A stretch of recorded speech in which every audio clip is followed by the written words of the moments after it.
That's right. Yeah. You're whatever kind of humanist thought you want to share with us. Oh yeah, That'll be great. I've got lots. And then at the very end, we'll jump on Welcome to First Unitarian Society of Minneapolis, the birthplace of Congregational Humanism. We carry on that tradition of free thought today, dedicated to promoting a free search for truth, meaning, and justice. Our web address is firstunitarian.org. I'm David Breeden, Senior Minister. Welcome.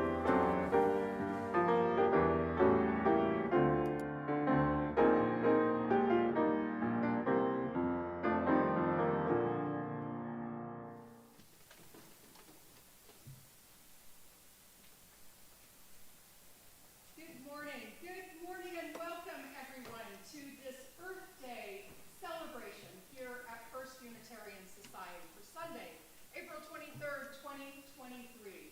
It is a special day here, and so we're so delighted to see those of you who are here in our beautiful space on Mount Curve Avenue in Minneapolis, and those of you who are joining us online. We hope you're cozy and healthy and happy wherever you are. We are delighted to be a part of one gathered community.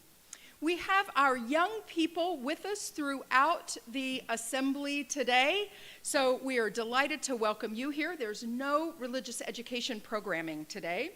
I want to share just a few brief announcements as we get started. We hope after assembly that you will join us downstairs for our mini meal. Today is baked French toast, Moroccan stew, goulash, honey pulled chicken, honey pulled chicken sandwiches, and cornbread with honey. All right. I will tell you that there's also our Active Voices table. We invite you to stop by and sign postcards for environmental issues. I think today we're talking about neonicotinoids. Right. I'll talk a little more about those so we're able to make our voices heard about that. There is no noon programming today. Unfortunately, our specialist in neonicotinoids came down with COVID this week. So Margaret Monson won't be with us, but we hope to have her again in the fall. So we'll look forward to that. And next week, I'll tell you that our ministerial intern, David Buckley, will be offering the message, and we're very excited to hear what you have to say, David. So please come and be present for that. Our theme this month is resistance. Here's a poem by our senior minister, the Reverend Dr. David Breeden. An invocation for resistance. Now, there is invoke, there is provoke, there is just broke, and there is awoke. There is justice, there's injustice, then there's just us. To make justice and love happen. That's what I believe because I'm a free thinker. I believe it's only us together who can save ourselves. I'm going to convoke, C-O-N, with, to call together, to call to gather, to call together, to call to get with it. Let's convoke and provoke, and because those mad with power, those afraid of truth, shut down newspapers, bomb mosques, close churches, shut meetings down, and shut people up, if you have an address, you're in danger. But the poets, the writers, the artists, the dreamers of a freer way will persist, assist, and resist, invoking, evoking, provoking, convoking, and awakening the populace. You, poets, are the sacred. You, prophet artists, are the hope. You are the resistance. Come, let us gather in community.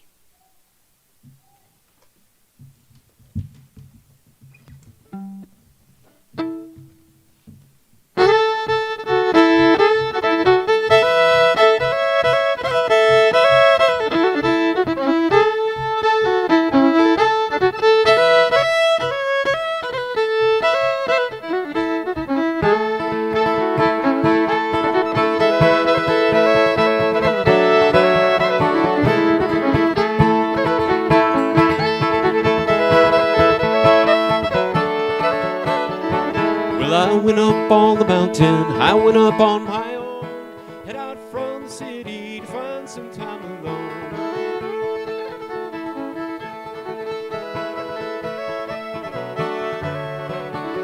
Well, I went up on the mountain to leave it all behind, let the stars and the moonlight ease my troubled mind.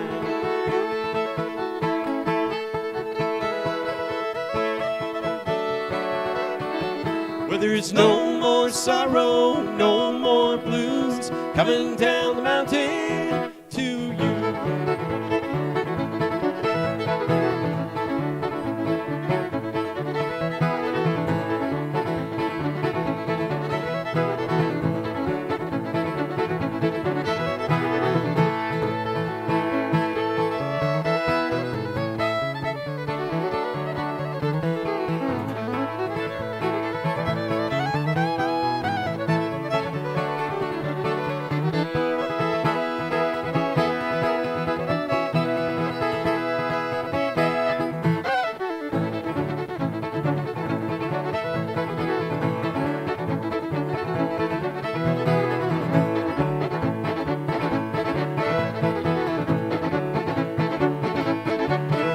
I went up on the mountain to have a little stay.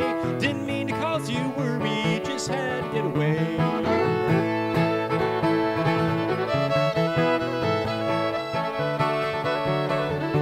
Well, I went up on the mountain, but I'm coming down, my friend. I long to hold you, darling, in my arms again.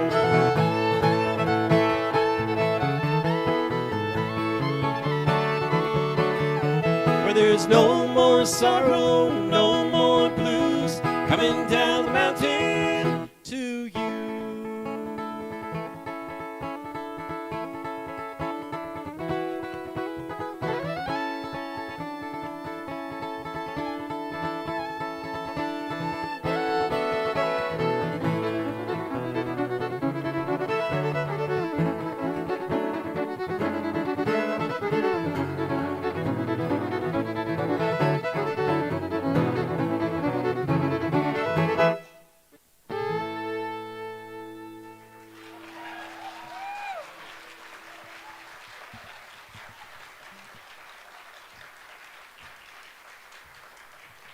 Yes.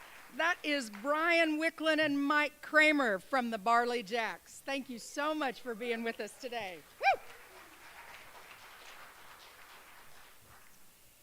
Let's continue our assembly with lighting our chalice. We do so each week with one of the FUS Aspirations or one of the Unitarian Universalist principles. Today we light the chalice remembering the seventh principle.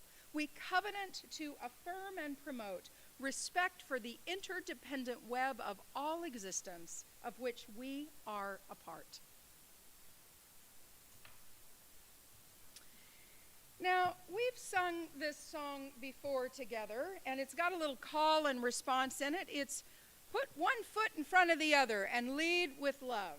And then I'll lead us along. The lyrics will show up here. If you feel like it, please stand up. I don't know how y'all were sitting down that whole time. I certainly wanted to be up dancing. So let's just see how this goes. We'll do a little call and response when we get to the verse, okay?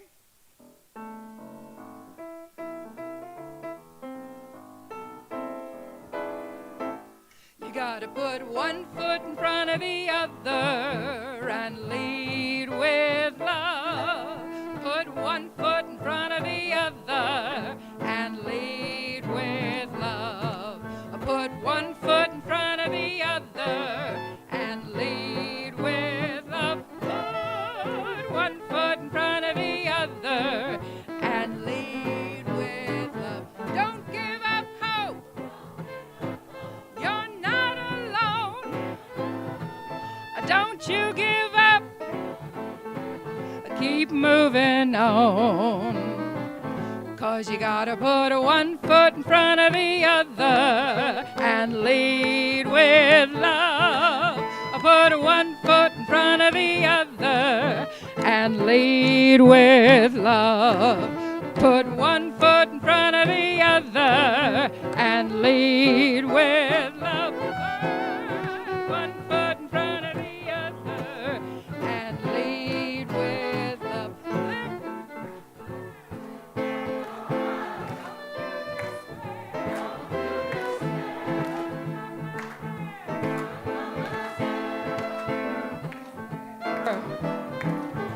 'cause you gotta put one foot in front of the other and lead with love. One foot in front of the other and lead with love. You gotta put one foot in front of the other and lead with love. One foot in front of the other and lead with love. I know you're scared, and I'm scared too. But here I am, right next to you. One foot in front of the other and lead with love.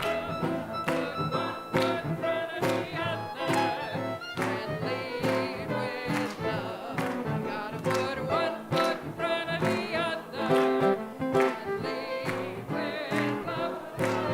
One foot in front of the other and lead with love.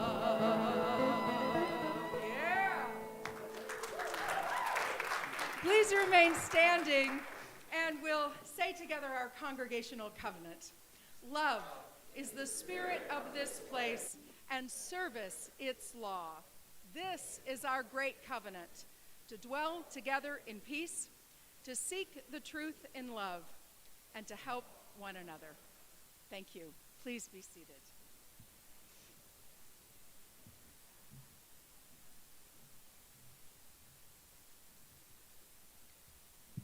Good morning, all. So, readers of the Friday email, of which there are a few, and Facebook friends of FUS, and some of you Instagram users might have seen this recent announcement. But just in case you haven't, and for those of you who do not monitor these channels, this bears repeating because it's kind of a big deal.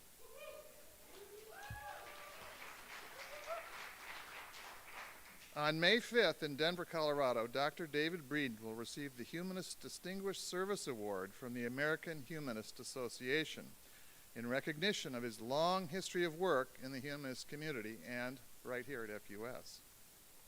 David has been a tireless champion of humanism and is an important guide and supporter of emerging humanist leaders and the AHA's education program. Previous Humanist Distinguished Service Award attendees have included Stephen J. Gould, Marian Wright Edelman, Ed Dorr, and Representative Jamie Raskin. Some pretty nice company, wouldn't you say? So that's our national profile of leadership here at FUS. So I see him in the back there.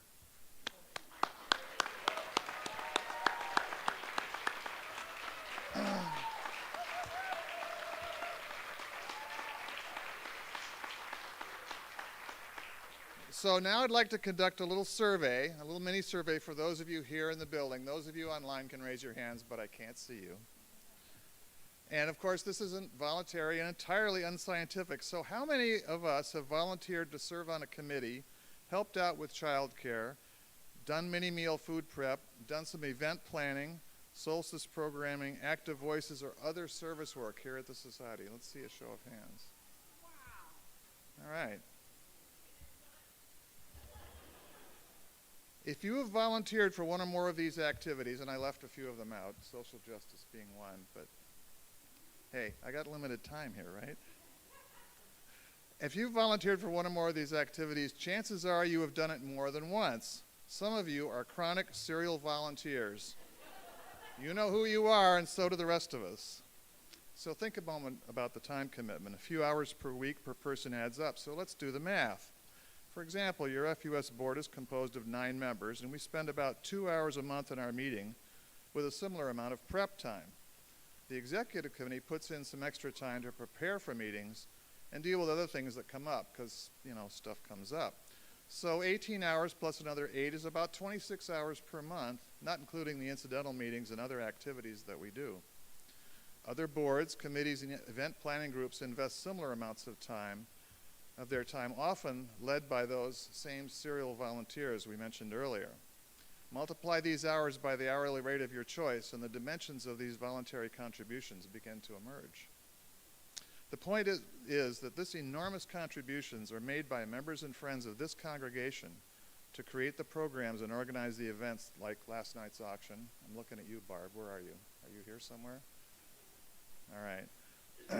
And other activities that make this place happen. You've heard the phrase time, talent, and treasure used to describe how we contribute. We have the hours. Now it's treasure time. You can make a contribution using the usual means, PayPal, Vanco, or the kiosk that will be downstairs. You can drop off a check in the office, and you can arrange with our finance director to automate a monthly contribution directly from your bank account.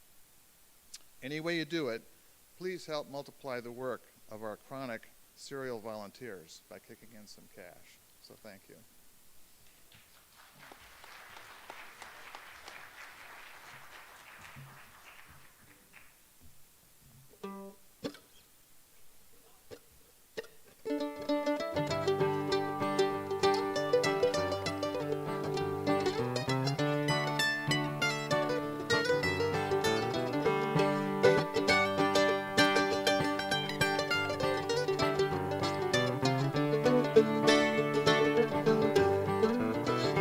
I have climbed a great high mountain from the valleys far below.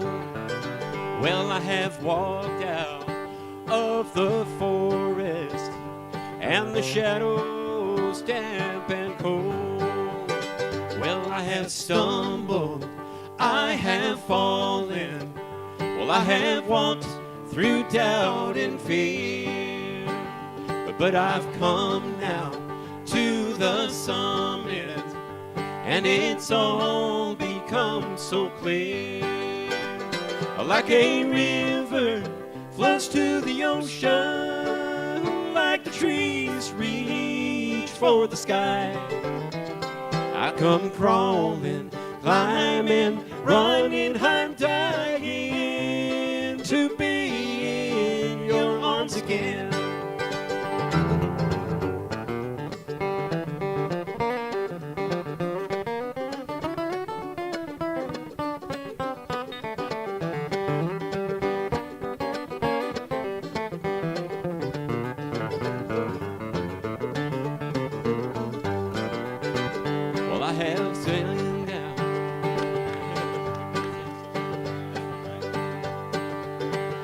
I can see now o'er the valley to the distant peak so fair, and the sunshine warms my body while I can breathe the sweet, sweet air. Like a river flows to the ocean, like trees reach for the sky. I come crawling, climbing, running, I'm dying to be in your arms again.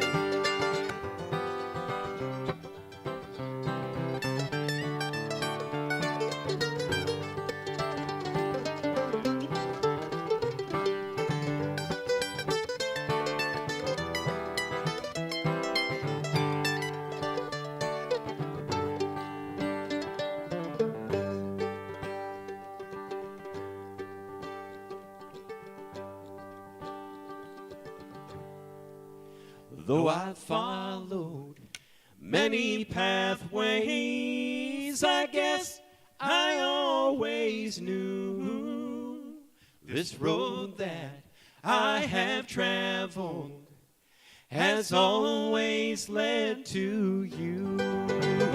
Like a river flows to the ocean, like the trees reach for the sky. I come crawling, climbing, running, I'm dying to be in your arms again. I come crawling, climbing, running, I'm dying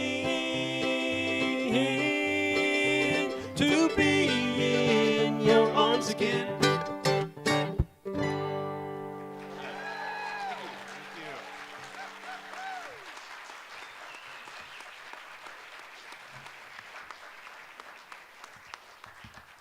Oh, thank you so much.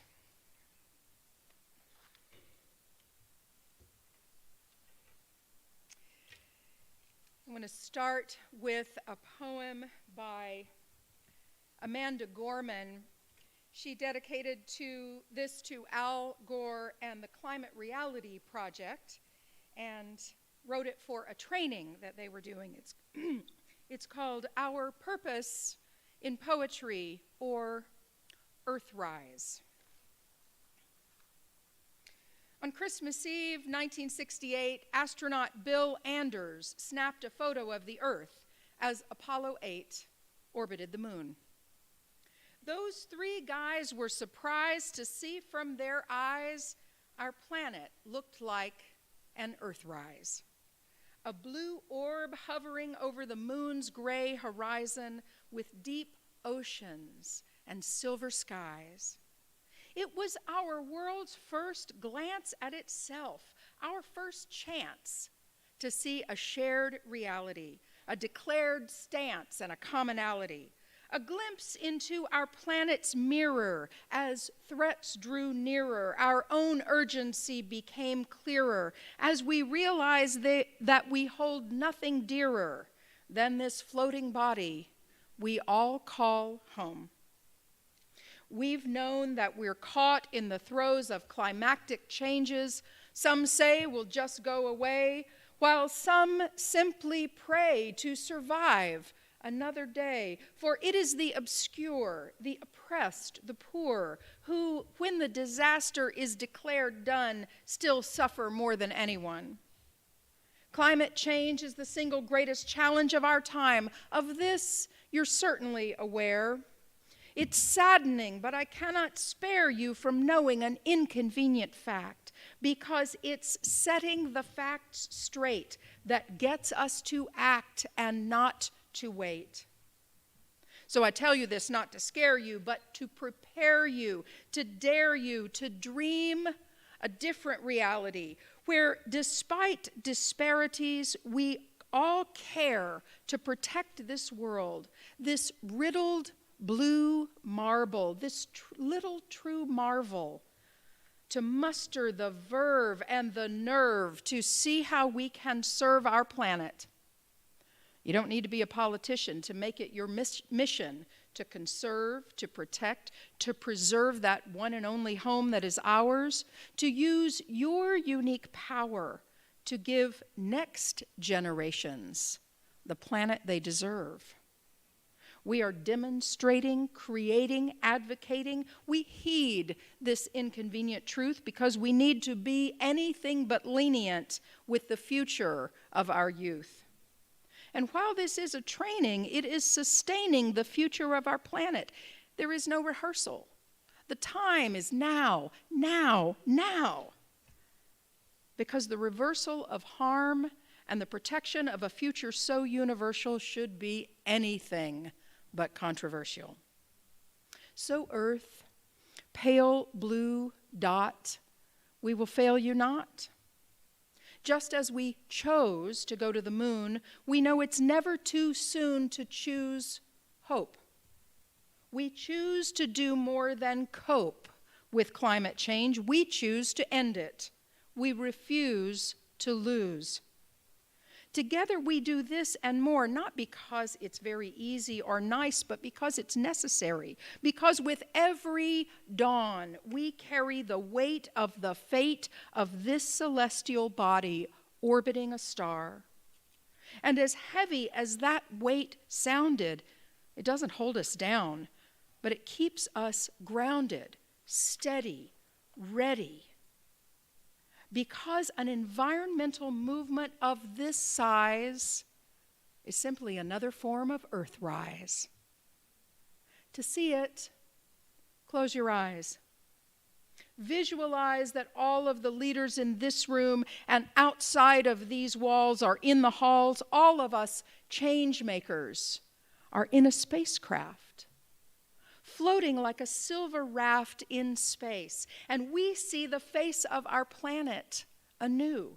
We relish the view. We witness its round green and brilliant blue, which inspires us to ask deeply, wholly, what can we do?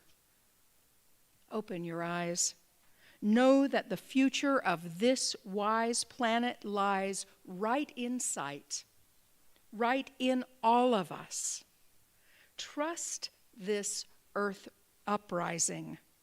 All of us bring light to exciting solutions never tried before, for it is our hope that implores us at our uncompromising core to keep rising up for an earth more than worth fighting for.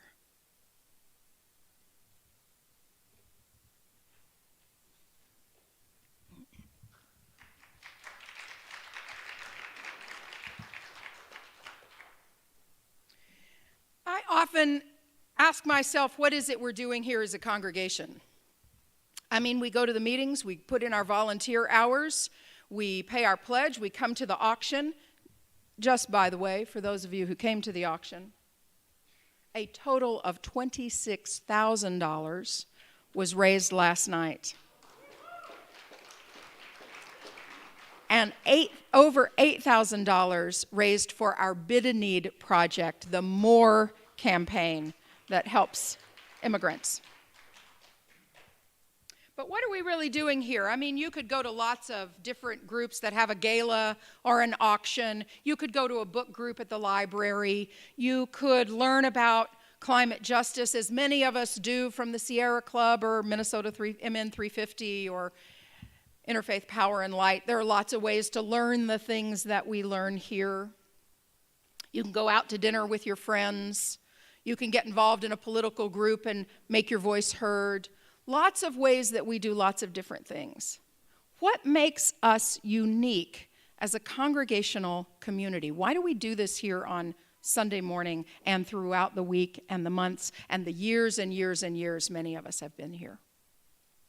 I think there are two important things that I want to relate this morning that we do as a congregation. We give each other hope, and we find a place to grieve together. We give each other hope, and out of hope comes that resistance. We assist and resist. And we also are able to tell our stories to each other. And I can bring my grief here, and when you're not grieving, you lift me up. And when you're grieving, I'll help lift you up. Someone I know says sometimes you're the ocean, and sometimes you're held up by the ocean. That's what we do here together. I think for many of us, our grief about climate change, this existential threat, is big, it's looming, it's large, it's weighty. We bear the weight of the fate of this precious planet. And we dare not bear it alone. What we do here is we come and inspire each other. Someone knows something that I don't know and tells me how they're working, and boy, I want to listen to them and hang on to their hope. Someone else is feeling despair, and I want to connect despair and hope, grief and relief, because it takes both of those. We have both of those as humanists, as human beings. Let us not come with our rosy, it's all going to be fine. It's okay to come with your climate and your crime grief. It's okay to come with all the grief of all the things that are happening. Because here we can share that and say it aloud, and then say what's next. We dare not be stuck in that grief. Before she died of breast cancer in 1964, Rachel Carson said this, and she, in 64, she was using the male pronoun. I'll ask you to adapt as you do. Man's attitude toward nature today is critically important, simply because we have now acquired a fateful power to alter and destroy nature. But humans are a part of nature. I'm changing pronouns now. And our war against nature is inevitably a war against ourselves. We are challenged, as humankind has never been challenged before, to prove our maturity and our mastery, not of nature, but of ourselves. Isn't that lovely? Our maturity and our mastery, not of nature, but of ourselves. So a few things that we do here in our climate justice team really give me hope. And boy, I love being around people who know more than I do and people who pool their information. This month, I learned about neonicotinoids, which is actually a fun word to say. It's a horrible thing, but it's a fun word to say. Neonicotinoids, known as neonics. Neonics are a class of synthetic neurotoxic insecticides that are used on agricultural crops, lawns, gardens, golf courses, and in flea and tick pet treatments. They were developed in the 1990s, and they're now the single most popular insecticide class in the United States. And they are especially toxic to bees, butterflies, and other pollinators. Today we're talking about bees and butterflies and other pollinators. That's our theme for Earth Day. And so I'm thinking, well, now there's this new thing I need to learn about. There's always a new thing I need to learn about. Ugh. Now I can't just go to the garden center. Now I have to look on the label and everything. But that's an opportunity for maturity and mastery, not of nature, but of myself. Yes, it is inconvenient. Convenience is what got us here in many ways. And so it's impossible to live on this planet without leaving a footprint and doing some damage. We don't have to be pure and perfect, thank God. We just have to do our best and make progress. We're working for progress, not perfection. So now I got neonics in my head. And guess what? You can get some neonic-free seeds today down in the lower assembly hall. We've got an intention tree. You can write your intentions for climate justice, and you can pick up a packet of neonic-free seeds. And then you can say that several times because it is fun to say. Some things that I'm asking myself are, how green is my portfolio? My little, we're thousandaires, little portfolio. How green is my portfolio? What can I do to encourage the companies in which I have investments? Few. How can I join with other stockholders to green up the portfolio? What influence do I have with any foundations that I may know of or be a part of to be more green? How well does my place of work or your place of work address sustainability? What are the things that we can do banding together with each other? It's not what I do alone. Yes, we recycle. Yes, we compost. It's not our individual things. It's how we band together. And we're already doing that in lots of ways. And what the Climate Justice Team does is tell me, here are ways we can band together. Do you know about No Mow May? We're doing No Mow May. If the grass ever grows, surely it will. We're not going to mow in the month of May because that's good for pollinators. And we're going to leave the stalks of last year's garden in place as long as we can possibly stand it, because the pollinators and other fauna use those old stalks for maturation. There are things we do together. There are things that are related to all kinds of justice that also intersect with climate justice.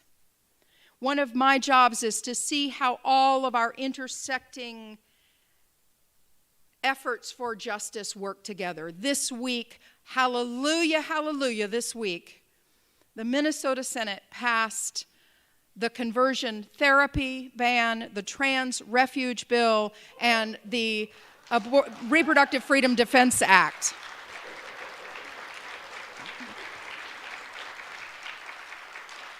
You helped do that because you got out the vote, you sent postcards, you knocked on doors, you showed up at the Capitol.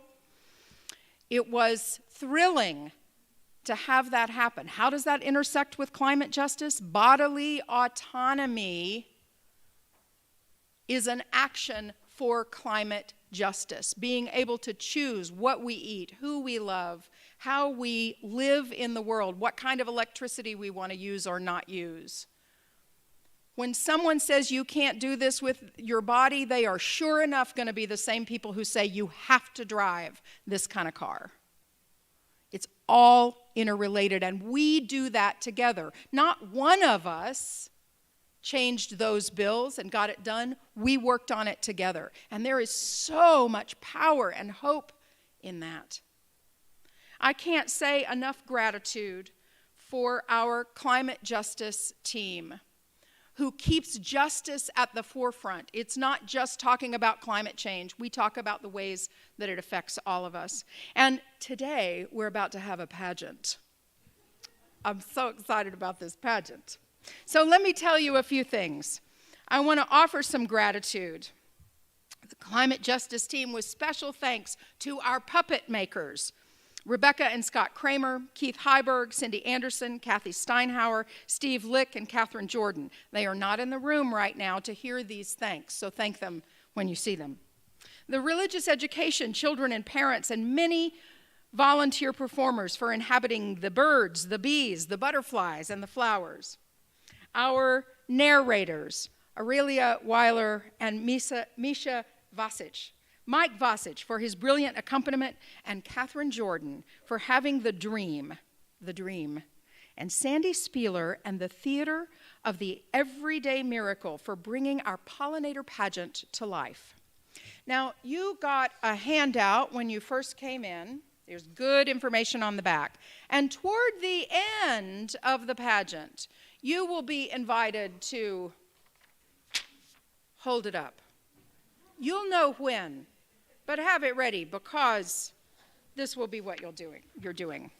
And now, without further ado, the Climate Justice Team Earth Day Pollinator Pageant.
Once upon a time, there was a queen bee who laid many eggs to fill her hive with worker bees.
The queen bee was very tired after her hard day's work and stopped for a nap.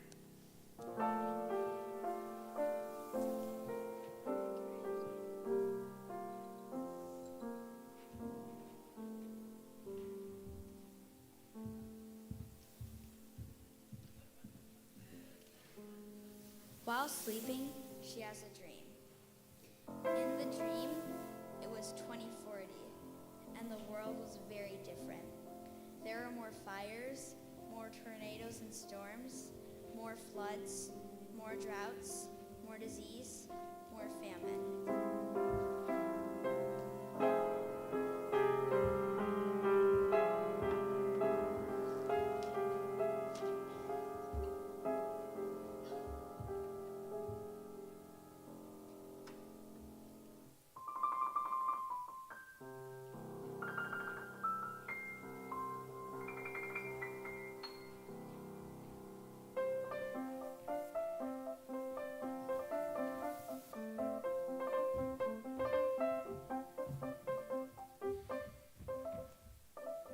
Suddenly, a robin appears to remind the bee queen about the 2023 climate report from the UN Secretary. In the report, he urgently warns the world and its leaders, humanity is on thin ice and the ice is melting. Our world needs climate action on all fronts. Everything, everywhere, all at once.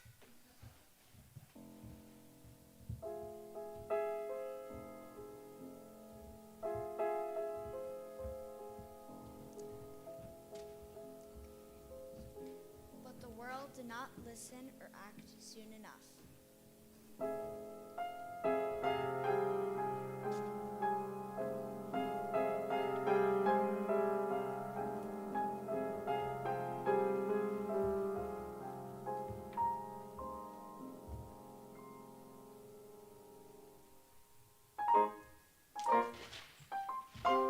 The queen bee awakens from her nightmare. Oh. Is it still 2023? Do we have a chance to stop the disasters? The queen bee thinks for a moment, and an idea pops into her head.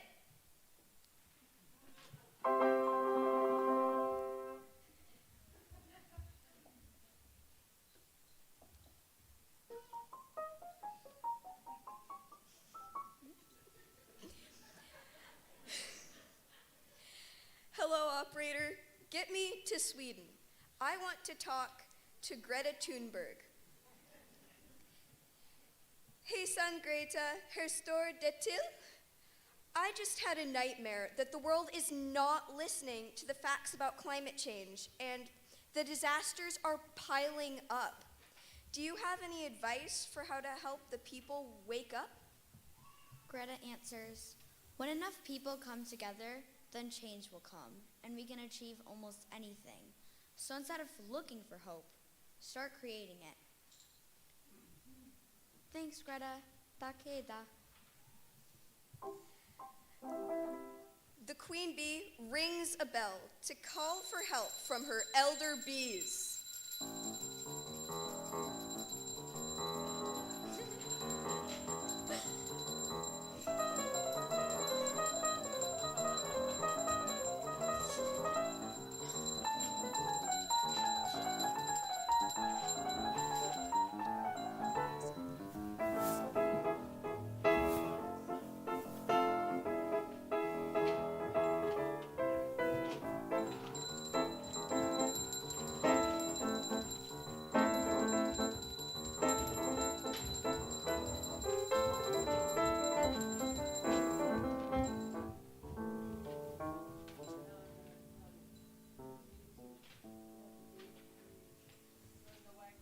We need all the baby bees and pollinators to learn the waggle dance so we can do our part to stop the Earth's climate from warming. Our job is to collect nectar and pollinate the flowers and crops.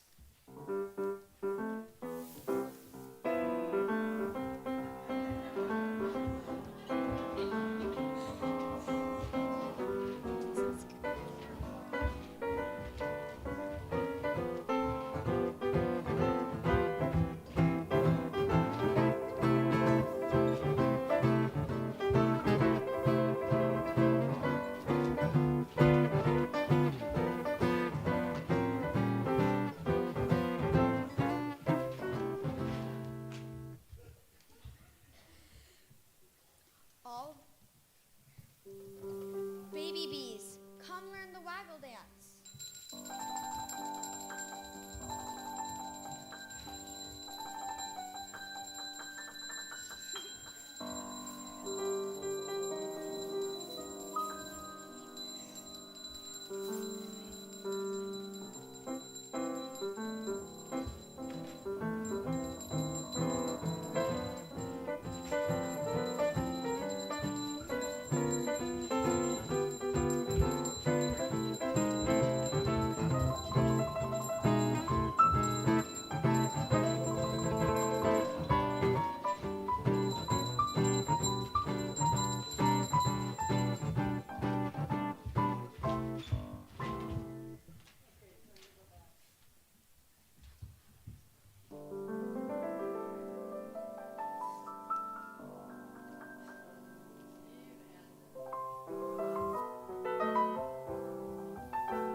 All the flowers return to receive the bees.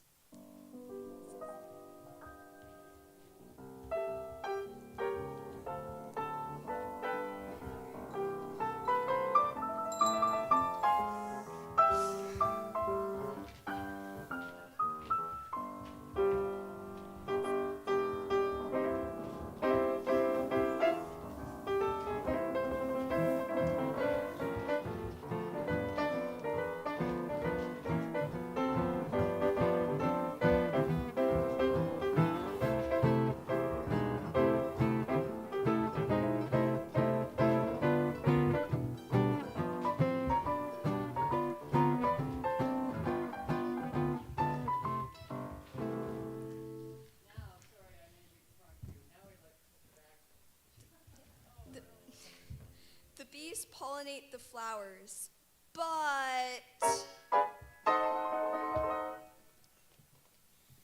The queen bee and all the pollinators realize that the pollinators alone can't stop the Earth's climate from changing. Who else can help?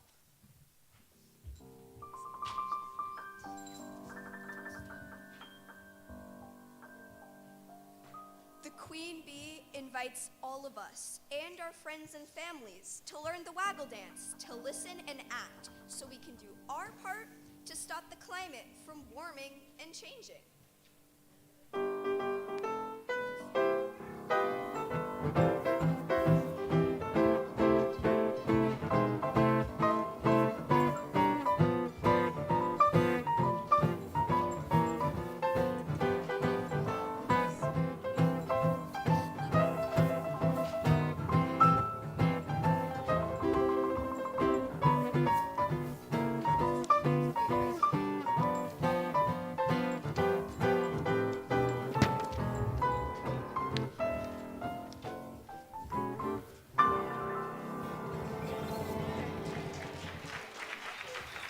Let's get started to do our part. Please join our procession to listen and act.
pollinate or propagate in whatever way makes sense for you.